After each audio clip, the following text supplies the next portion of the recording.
Hari Om Shri Gurubhyo Namaha.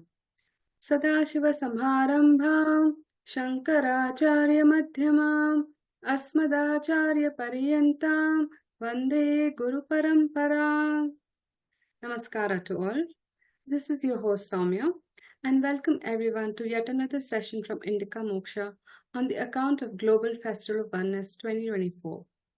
This is a month-long festival on Adi Shankaracharya Bhagavadpada, covering various aspects and topics of Advaita Vedanta. Today's topic is Advaita Jagruti, Awakening the Spirit of Adi Shankara in Indian Youth by Dr. Ravishankar Gundlapalli ji. Welcome Ravishankar ji. Now let me introduce the speaker to you. Dr. Ravi ji deeply values his roots in Sanatana Dharma and considers Jagadguru Adi Shankaracharya as his mentor, and also works closely with Brahmarishi Samavedam Shanmukha Sarmagaru. Raviji is a technology entrepreneur. He is the founder of Mentor Cloud and also an author and a global keynote speaker on topics of mentoring, entrepreneurship, and Bhagavad Gita. Raviji assisted in creating this Global Festival of Oneness, which is a month-long conference starting on Shankara Jayanti, in order to spread the life and works of Adi Shankara. Raviji also founded Know Your Roots Foundation with his wife Vani to rejuvenate and spread the essence of Sanatana Dharma among the modern generation. Raviji is an IITM alumni with a PhD from University of Michigan. He is from Vijayawada and currently resides in Silicon Valley. With that introduction, over to you, Raviji. Namaskaram. Sankaram Shankaracharyam Kesavam Badarayanam Sutra Bhashya Krutau Vande Bhagavantau Punah Punaha Ishvaro Gururatmeti Murti Bheda Vibhagine Vyomavat Vyapta Dehaya Dakshina Murtaye Namaha. Jai Jai Shankara, Hara Hara Shankara. Thank you, Soumya ji, for your kind introduction. And thank you to all the organizers of the Global Festival of Oneness for inviting me to share my thoughts on some of the aspects that I am personally inspired by Adi Shankara.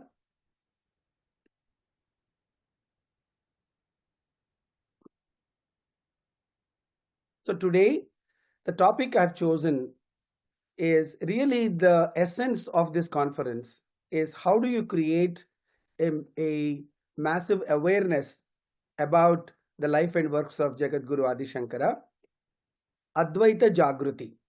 So I'm going to be first speaking about different terms in my topic and then sharing my thoughts on how we can achieve it in today's day and age. Let me start with the word Jagruti. There may be many of you who may not know the true meaning of Jagruti.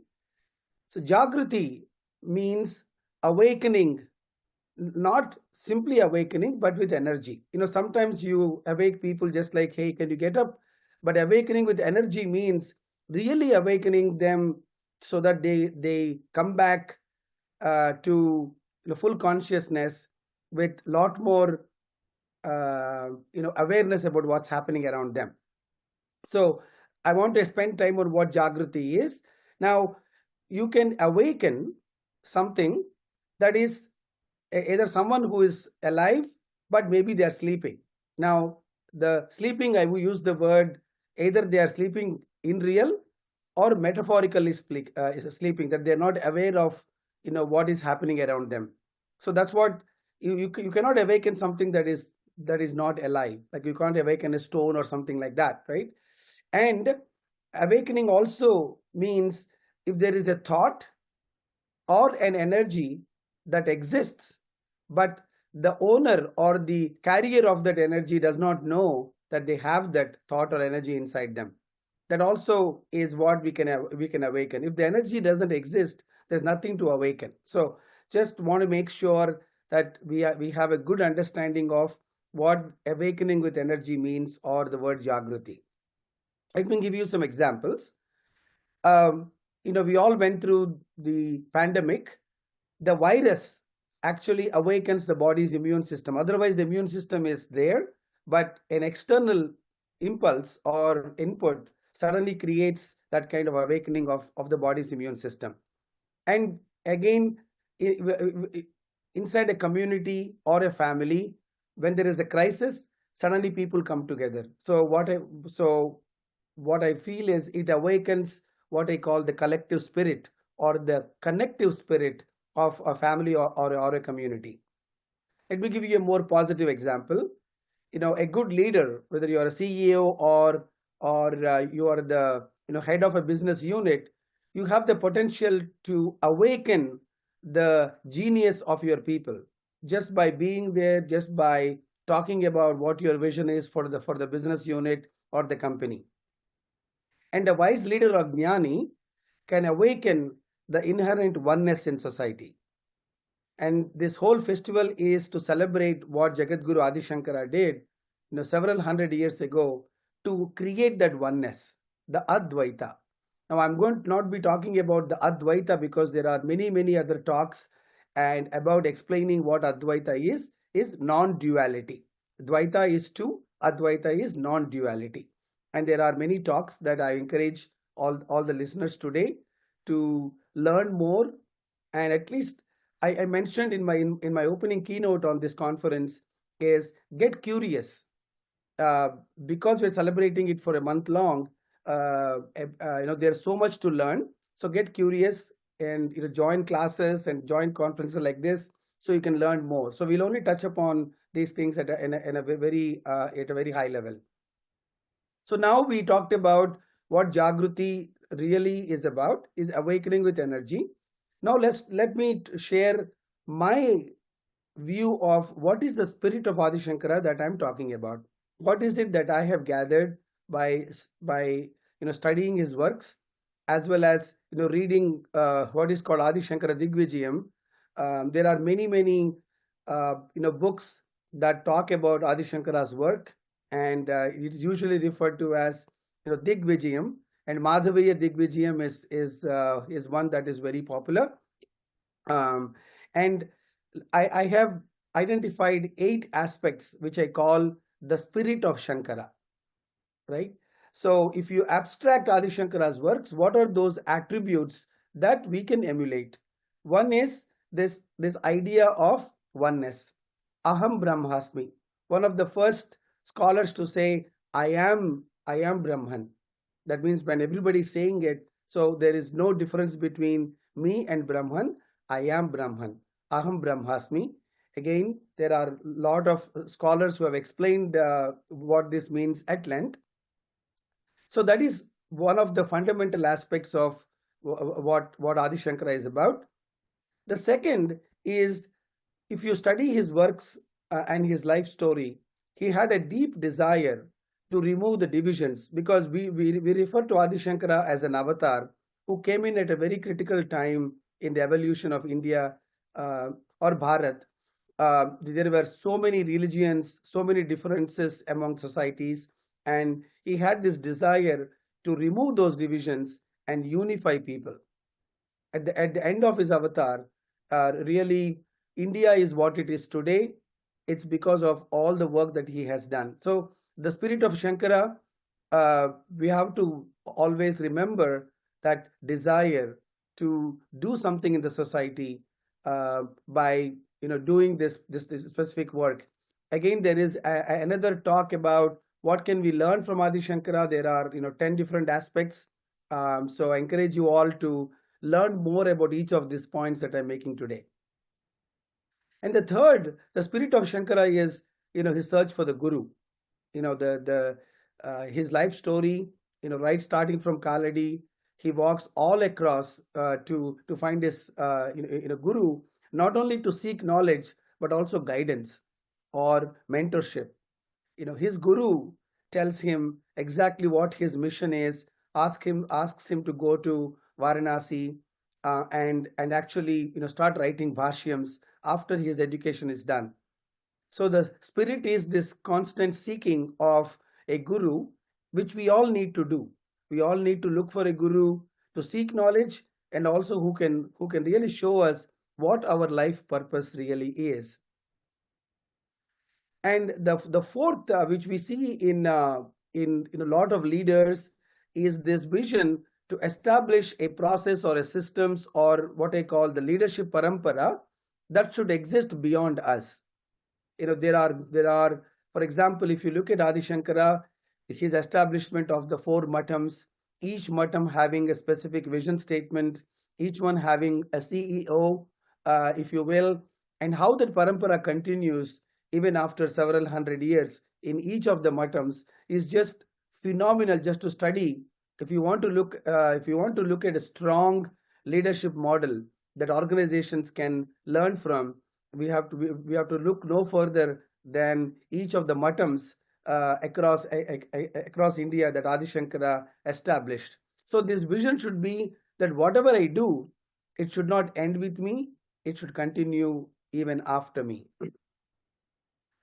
The fifth aspect of Adi Shankara's spirit is this discipline.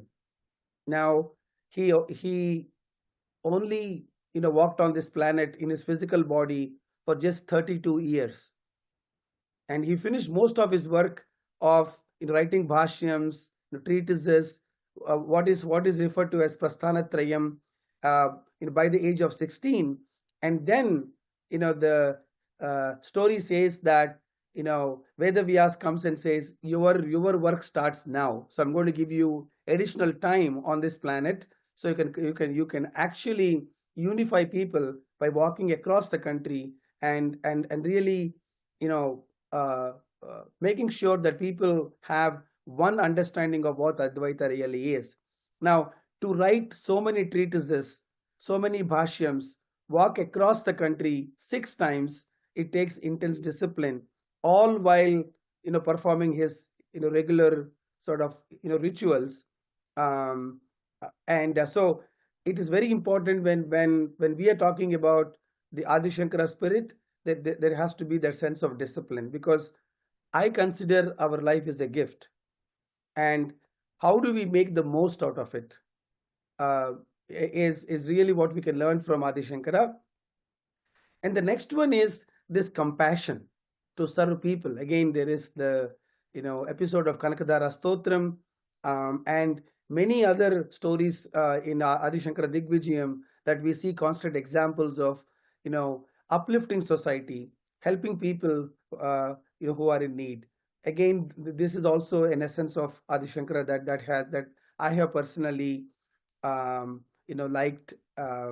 And number 7 is strong conviction of the understanding of all our scriptures and our dharma. It takes a lot of courage and conviction to walk across the country and really engage in debates with various scholars at that time, to really bring them on to one path of Advaita. So whatever we learn, we should learn it well, and we should be very convinced and really have the authority to be able to speak about it. That is another aspect of the Adi Shankara spirit. And last one that I want to highlight. Now there are many. I'm just extracting 8 that I felt are sort of relevant to this talk today. Is openness to learn from anyone. There are many stories of this Adi Shankara's interaction with many gurus, and as well as the intense debate with Mandana Mishra. There are examples of his willingness to engage and learn. Even the episode with Chandala, and how he's actually is open to other people's thought. Now this is a very fundamental trait that all of us can emulate, because we cannot assume we know it all. There's always something that we don't know, so we always have to have the openness to learn. So if I look at, we talked about Jagruti, which is awakening the spirit, and awakening what? The spirit of Adi Shankara, the spirit of oneness, the desire to bring people together, the desire to learn and to really know why we are here on this planet. Can I do something to leave a legacy that outlasts all of us? Uh, can we have that, discipline and time management so that we make the most out of this, janma that we have, and having compassion to one another, and feeling very strongly in whatever the subject is. It could be engineering, it could be programming, it could be literature, or it could be our scriptures. How do we know something really well that we can stand on it and teach other people and also engage in a conversation? And of course, that openness to learn, because this ocean of knowledge is just unlimited. There's so much to learn, so we always have to have that mindset of willingness to learn from each other. So these are what I mean by the 8 aspects of Adi Shankara spirit. So we talked about Jagruti, we talked about Adi Shankara spirit. Next comes the Indian youth, because the topic was awakening the spirit of Adi Shankara in Indian youth. Now, if you really look at it, India today, there are 700 million people. I just want to pause there, because that's a huge number. 700 million young people who are below the age of 25 in India right now. Just to get a perspective on that number, that equals the total population of America, which is where I am right now, Brazil, South Africa, and Japan. Now, US, Brazil, and South Africa are the G20 countries right now. India was a G20 president last year. South Africa is next year, Brazil is this year, and US next. That's why I picked those G20 countries. So the total population of these countries equals just the youth population in India. So just look at the demographics advantage, or what some people call demographic dividend. That means something that we can actually leverage to do something good. And since I am in technology, I talk about software, I always say that all of us who come from the Indian heritage have a software running in us. I call it SD version 10,000.05, because there are a lot of evidences that our Indian heritage is over 10,000 years, sometimes even more, because Apaurushyam, our Vedas have nobody knows when they came out, but really I would like to say there is a software in us that came from our rishis, from our ancestors, from our parents, that is constantly refined. That's why, since we understand the technology language, I say there is a version of software that is running in all of us. Now, when I say it is really not software, I would like to call it Sanatana-ware, right? Not software, just to play on the words there, because whether we know it or not, whether we like it or not, it is there in us, right? So I like to look at it as this so-called awareness of Sanatana heritage, or what I call Sanatana aware, since most of us understand the technology language, it is already installed and it is visible in some people are using the software, whereas some people, when I talk to young people, I use the more contemporary sort of words so that they can understand. But in a lot of people, you need to really unzip that file and install it. And those of you in technology will understand what I mean, because when you want to download a software, you just download it, you unzip it, and you install it. This awakening is what we are talking about, is to unzip that software that's already in them and install it in various ways that we'll talk about today. Now, just think, again, this is another example I give when I talk to young people, is how we all have either a laptop or a Mac or a desktop. There are so many technologies and softwares that actually run our Macs and laptops, but we don't know them all. We don't know them all. So what is important is to recognize when somebody comes and says, "Hey Ravi, do you know you can do this on your laptop?" And that's when we realize, oh, so that is exactly what we are saying. This software that comes from our rishis and constantly refined through seekers and the rishis and our ancestors, our parents, all of it is in us. Again, those of you, if you want to get curious, you will learn how our human biology evolves, at every generation. So again, if those you want to learn, you can see how our human body is constantly evolving and becoming smarter and smarter with to make sure that we can survive and thrive in this current conditions. So again, just to get an idea that we are talking about something that's already there, because remember, Jagruti is something that you can awaken that's already there. It's not, I don't have to put something from the outside. I just have to open it up. So now we talked about the Advaita Jagruti. And we talked about the Indian youth, and I also explained the 8 aspects of what I call the spirit of Adi Shankara that we are talking about awakening and focusing on in Indian youth, which is of course it applies to Indians anywhere in the world, because I want to focus on that because we all carries that software in us, right? So let me go into how do we do that, right? How do we do that? Again, we can actually learn from none other than in Jagadguru Adi Shankara himself. First, we have to have a strong will to begin with, and I'm really happy over the last 8 to 10 years there is a lot of movements that have come where there are different matams, so many different schools, so many classes that are happening that are leveraging technology. So there is a collective will to make this happen, which I'll talk about, and really understand the landscape. Again, which is what Jagadguru, when he walked across the country, he had to understand what was the lay of the land look like, right? And only then you will be able to really figure out how to win over them. So today we all have to look at what are our youth learning versus not learning. Things have changed, just in my lifetime.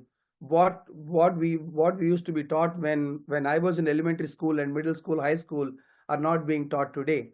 So we all have the responsibility to see, okay, what is in the system and what is not in the system. What are our youth aware of and not aware of? And I do this quiz a lot whenever I travel around the world. Lot of our own youth don't know about Jagadguru, don't know about a lot of our scriptures, because they're not being taught. So and a lot of books now, a lot of historians have really come out now in the last several years, where really trying to bring out the true history of Bharat. So we need to understand, okay, what are they aware of and not aware of, and also what systems already exist.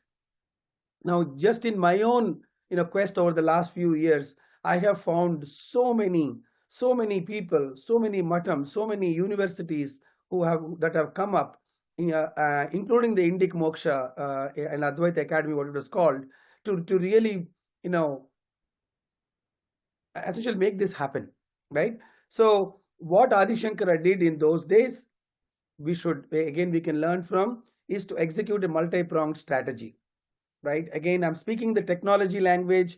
There's another talk by me, Adi Shankara as an entrepreneur, because this is in my view, a way to reach young people who understand this language versus opening up one of the slokams and talking about it. That stage comes next, because first people have to become curious and they have to relate to what we are talking about. So Adi Shankara did a multi-pronged strategy. First, he had to really write the Bhashyams, explain, what, for example, Bhagavad Gita is, what are Brahma Sutras, Upanishads, and so many. And then that was not enough. He had to actually have a strategy to walk across the country and engage in debates, which we'll talk about. So that's what I mean by, now, those of us who are entrepreneurs, we keep hearing the word go to market.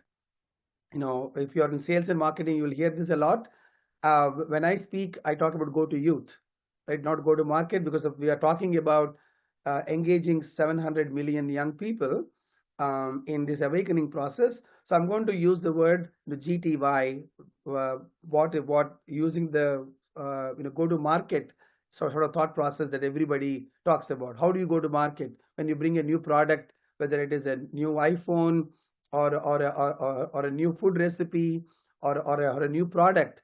How do you bring it to market? So I'm talking about go to youth versus go to market. Okay. So I'm going to talk about, since there are 8 elements or 8 aspects of Adi Shankara spirit, I'm going to touch upon 8 actions that we can take, and some that we are already involved in. I am personally involved in, and there's a large group of people involved in, and some that are ideas that I want to share today, that hopefully somebody will say, yeah, I would like to work with you, and let's make it happen. The first is, when I moved from India into Silicon Valley, of course, I keep traveling back and forth. I realized that because remember that software I talk about, the Sanatana way is already there. Those are already in our everyday lives and vocabulary. When I came first to the US, people, if something good happens, here everybody says, hey, you are God sent. It's very subtle, but I want you to reflect on it. People say you are God sent.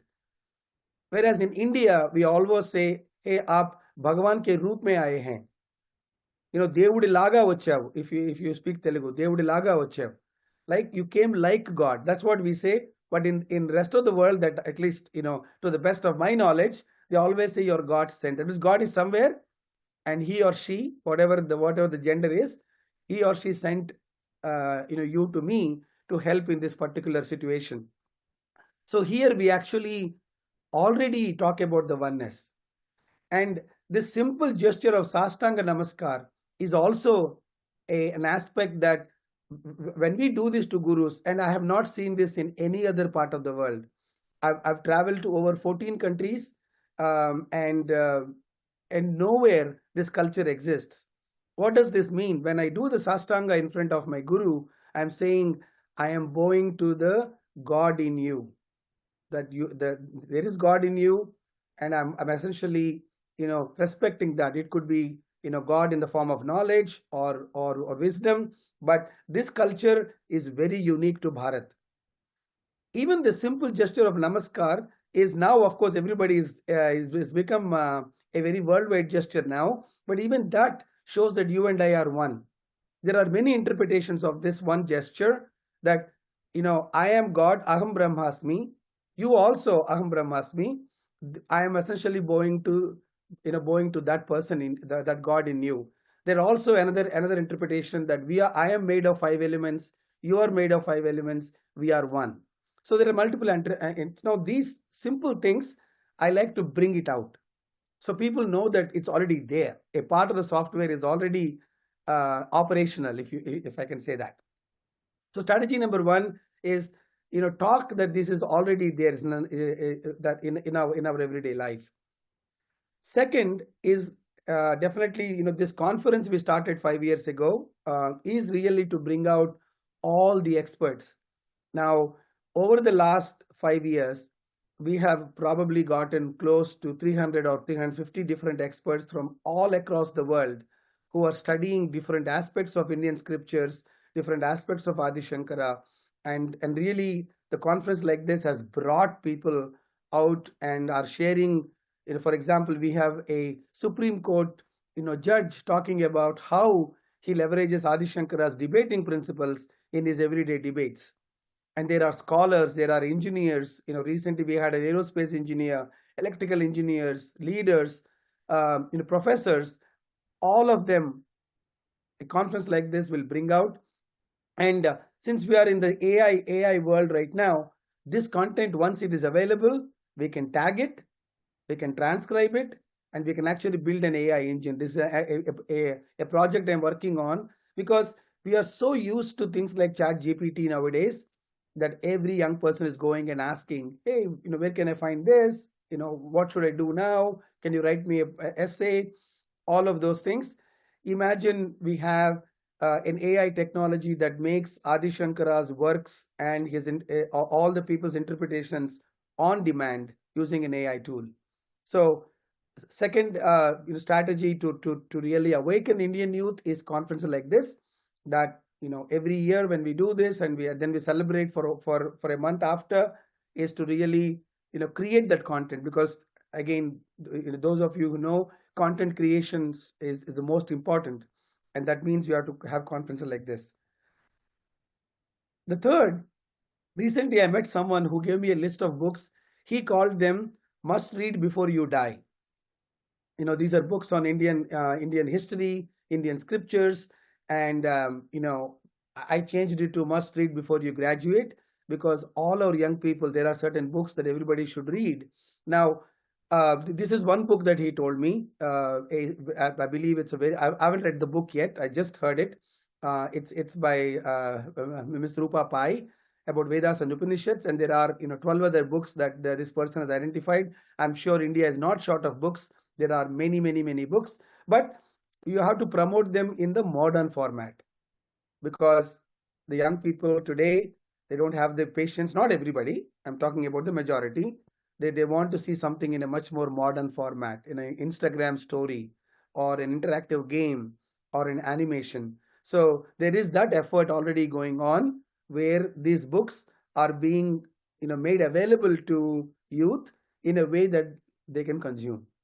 And very, very, very important that these books exist, that we need to take it to all the young people in whatever format that when technology allows us.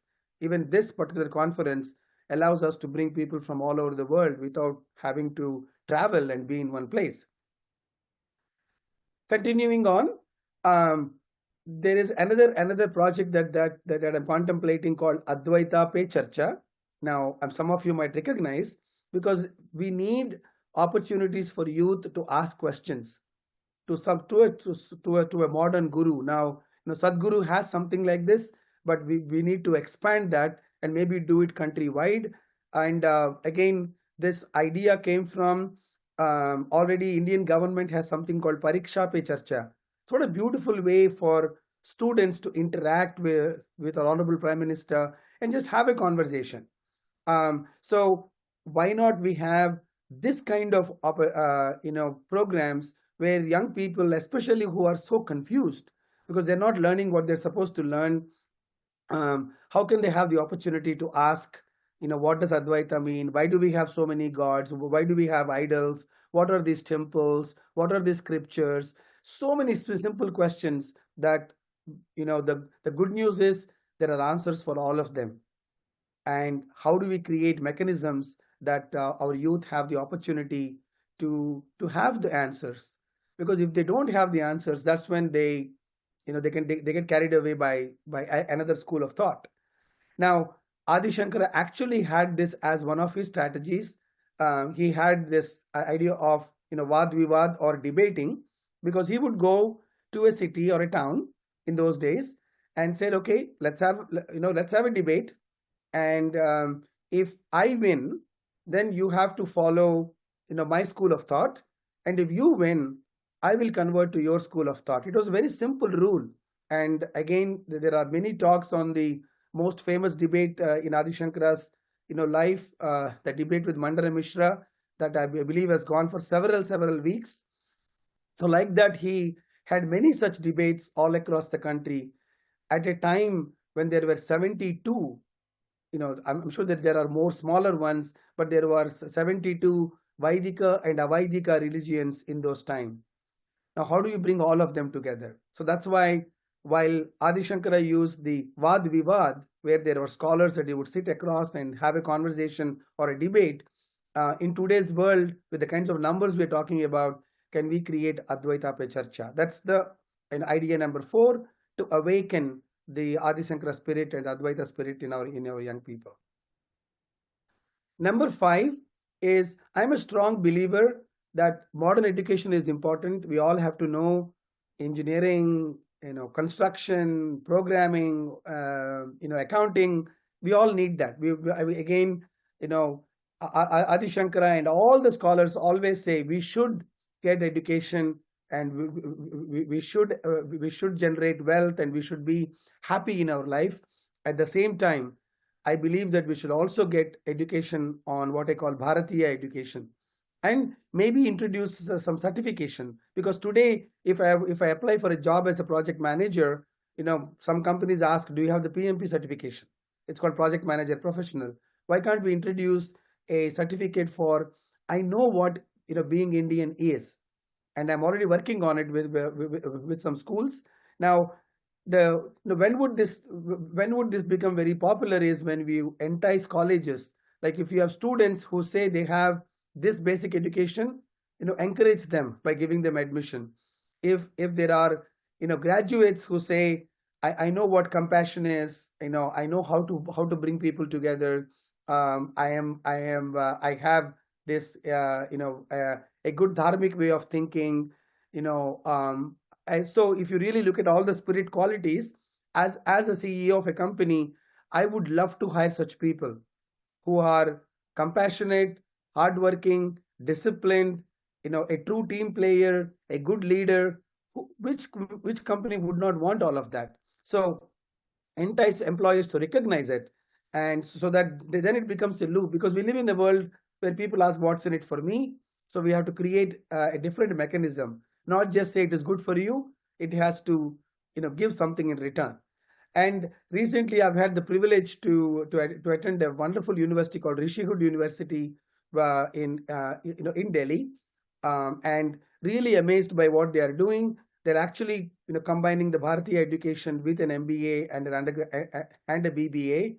And what they call, they say they're creating Rishi leaders, which was very fascinating, because what they say is, our rishis did not all of them sit in a forest and meditate. Some of them did, but many of them are actually, they took action. They were involved in building large kingdoms. They were involved in building temples and universities and really advising the leaders in those times. So Rishihood University already is doing it, just started about 3 years ago. And my own alma mater, IIT Madras, recently started something called Center for Indic Knowledge Systems. Of course, Indic Moksha is another academy like that. So really, these efforts are coming in to really parallelly educate both on our heritage and our scriptures, along with modern education. So that is another way to essentially reach Indian youth. And number 6 is organizing tours, because we have to create an immersion experience of Indian youth in our heritage. It's not enough to just give lectures or a Zoom call or a Google Meet. People have to experience it. Now the good news is there is something called Jagruti Yatra, which is incredible, a tour across the country of India, taking a lot of young people on a train, and there are mentors, there are scholars, there are sessions, and really touching upon all the major places. I was so fascinated, and I'm actually going to be working with them. So this is already in existence. We should really amplify all of this that are happening. There's also another yatra called Adi Shankara Yatra or Veda Bharata Parikrama Yatra, where a group of young Vedic pandits start in Kaladi and go all across India along the path what Adi Shankara took, and really talk about Adi Shankara's work, do abhishekams and things like that. So that yatra is also there. And my wife and I have a foundation called Know Your Roots, where we take young people from especially from the US back to India. So this picture is from Madurai, because this has to be immersive. It's we cannot just have it in a classroom. And this happens even when you're studying biology, for example. You are in a lab, and if you're studying nature, sometimes you go on a tour. So we need to create these kind of experiential tours at scale, so our youth are fully immersed in that, what I call the spirit of Adi Shankara, which is Advaita, which is really a major portion of our Indian heritage. Number 7, I also think we should do camps that are educational and also build communities. Because ultimately, like-minded people come together. In Silicon Valley, all the entrepreneurs, there are many organizations that bring all the entrepreneurs together so they can learn from each other. Now, the good news is that last year the Ekatma Dham opened in Omkareshwar, which is a 108-foot statue of Adi Shankara, and a beautiful place that are organizing camps, Advaita awakening camps, actually they call them, which is very interesting, and bringing people and even taking them around India. So these camps exist, and we actually have one of the program leaders Mrs. Smriti Sharma, who's going to be speaking on the 7th of June on this topic. So these are happening right now. We need to do more. So that way you are connecting our young people to the software that's already in them. And the last aspect, the number 8, is India and the land of Bharat is truly blessed with this culture of temples all across the country, all across the country. And even before rest of the world did not walk, we had such a good infrastructure that were not just places of worship, they were centers of excellence. So we have to really create those centers so that locally youth can get involved in understanding our heritage and our history. Now I'm part of an initiative called My Temple, where we are actually reviving local temples, involving youth in those areas, right? Because we are talking about a large number of people, 700 million. So how do we create that they get involved in their own community? And recently I saw a talk. Some of you may recognize this is the our ISRO chairman, Indian Space Research Organization, and he was the leader who put us on the moon. Many of Chandrayaan. And recently he talked about a temple should not be just a place for chanting. It should also be a place for transforming society. He talked about creating libraries, and so that people can go and read. It used to be like that. We need to bring that culture back. So when you do that, it basically you're creating sort of awareness from ground up. This was the thinking of Adi Shankara when he established 4 matas in 4 corners of India, and of course Kanchi Matam as well. After that, the idea is not to have just one place, but geographically distribute, so that locally they can have an impact on the communities and people around them. So again, this is a set of ideas, some already in execution and some that we are going to implement, again to achieve that awakening among the large number of youth. So let me wrap up to quickly summarize. The first one was highlight those things that are already in our life. Sometimes we don't realize, right? That's why we have mentors, right? Mentors identify the blind spots, or you can call it a coach. And it is about other people saying, hey Ravi, did you know that you have this talent? So a lot of our young people need to be awakened to things that they are already. Let them know there is a software in them. Let them know the heritage that they come from and the words that they are using, so that they recognize what they already have. And second is conferences like this. And now Indica Moksha runs many conferences, many panel discussions. I'm just amazed by how much they do. This is a way to bring out all the experts. They all need a platform. They're all doing their PhDs, and some of them, I asked someone recently, one of the scholars, I said, do you do this full time? And he actually said, I do this for my lifetime. There are scholars like that who are doing this for their entire life. They don't have anything else. Just take a few Upanishads and spend their entire life on it. We are able to identify them, bring them out, and to give them a platform to share their wisdom with us, so that it can reach more people with the help of technology. We talked about must read before you die, or must read before you graduate. All the books that we must make sure they're promoted. Now, there are incredible books. For example, there is one book I recently came across called The Flight of Deities. There are books by Mr. Sanjeev Sanyal on the real Indian history. Many other books. They have not made into the Indian curriculum yet, but we should promote them, so that people know the real history and where they come from, right? If you don't know your roots, even if somebody cuts them, then you won't even know, but you will know much later.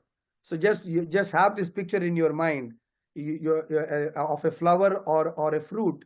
As long as it is attached to the plant or the tree, it is fresh, and of course it ripens, just like Uruvarukam we say but the moment you pluck the fruit away from the roots, it slowly sort of withers, and even the flower becomes very weak. So that's why this the root I'm talking about is this energy connection that we have to our history, and connecting our young people to where they come from is extremely important. And that means these kind of books are very important to for young people to know. Advaita Acharya programs, there has to be ways for youth to ask questions, because a lot of lot of parents in today's world, when both of them are working, or they themselves may not know all the answers, which is why the Indian system has always encouraged matams and having a guru. It's extremely important that you cannot learn everything on your own. I mean, can you read 20 books on medicine and call yourself a doctor? Can you read 10 books on engineering and say, I'm now an engineer? We all need someone to guide us, to put that knowledge in context. That's really important. So let us create those opportunities for youth to ask those questions to someone outside their near family. And talked about integrating education in a way that is recognized by colleges, by companies, because those are the traits that we really want in our children, in our youth. When I hire people, obviously it is very easy for me to evaluate their engineering skills, but what I'm really looking for are good people. And you talk to any leader who is looking to hire people, the first thing is they're looking for good people, hardworking people, people who are truthful, who are not going to play games, who are going to work hard, who have discipline, who can work in teams. These are all the attributes that we look for. And that's what all the eight spirits, eight elements that I talked about, they're all in that. We talked about tours because immersion is important, not just telling. Let them experience it. And I have seen over the last few years, we have taken thousands of NRIs to various Indian heritage sites, and today they really feel the connection. So rather than telling, let them experience it. And in youth camps, you can learn more. There are camps happening all across the country, but we should do more because we're talking about a very, very large demography.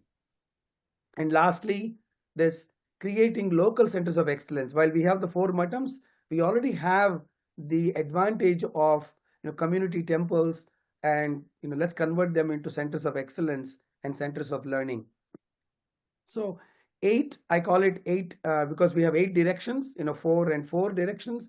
So that's why I say for Ashta Dikkulu, you have 8 aspects. So we need to really look at multiple ways, just like Adi Shankara did, this multi-pronged approach to really address a large number of people at a very critical time, that India can become what it used to be, like the Vishwa Guru or the Vishwamitra that you hear.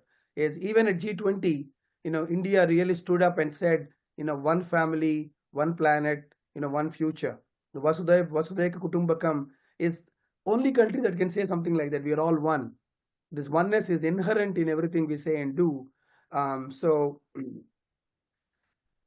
I just want all of us, let me just wrap up here. Is just imagine, 1 billion Indian youth, really operating with the spirit of leadership, discipline, compassion, energy, and creating the legacy in a way that outlasts them. Imagine just for a second what the impact of such a community will be. And I see that it can be what I refer to as Shankara Mayam. And it is Shankara Mayam is people like all of us work in the industry, work in various companies, work in universities, but be rooted in our heritage. Be rooted, because that is where the strength comes. That is where we can be a role model for all the countries around the world. So let me end with one of the compositions of Adi Shankara, who we are talking about his spirit. And to know his spirit, you have to look at what came out of his heart. So I will sing this. Geyam Gita Namasahasram ध्येयं श्रीपति रूपमजस्रं नेयं सज्जन संगे चित्तं देयं दीनजनाय च वित्तं भज गोविन्दं भज गोविन्दं गोविन्दं भज मूढमते.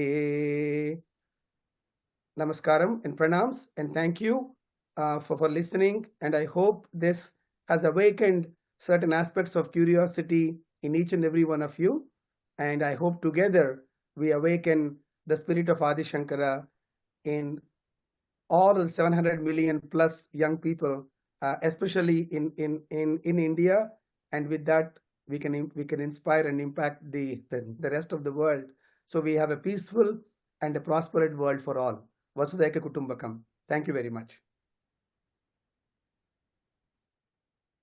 Thank you, Ravaji, for that inspiring talk, starting from the word Jagruti to giving us a glimpse of spirit of Adi Shankara, to the Indian youth potential and the strategy that can be employed to inspire the youth towards Advaita. Thank you so much for the talk. Thank you, viewers, for your participation. Please join us for tomorrow's morning session from 7 to 8. Can we have the flyer? The topic for tomorrow's morning session is a Sanskrit talk, an initiation on Brahma Sutra's Akashadikaranam by Vidwan Raghavendra Aroli. Om Sahana Bhavatu Sahanau Bhunaktu Saha Viryam Karvavahai Tejasvinavadhitamastu Ma Vidvishavahai. Om Shanti Shanti Shanti. Om Shri Gurubhyo Namaha. Namaskar.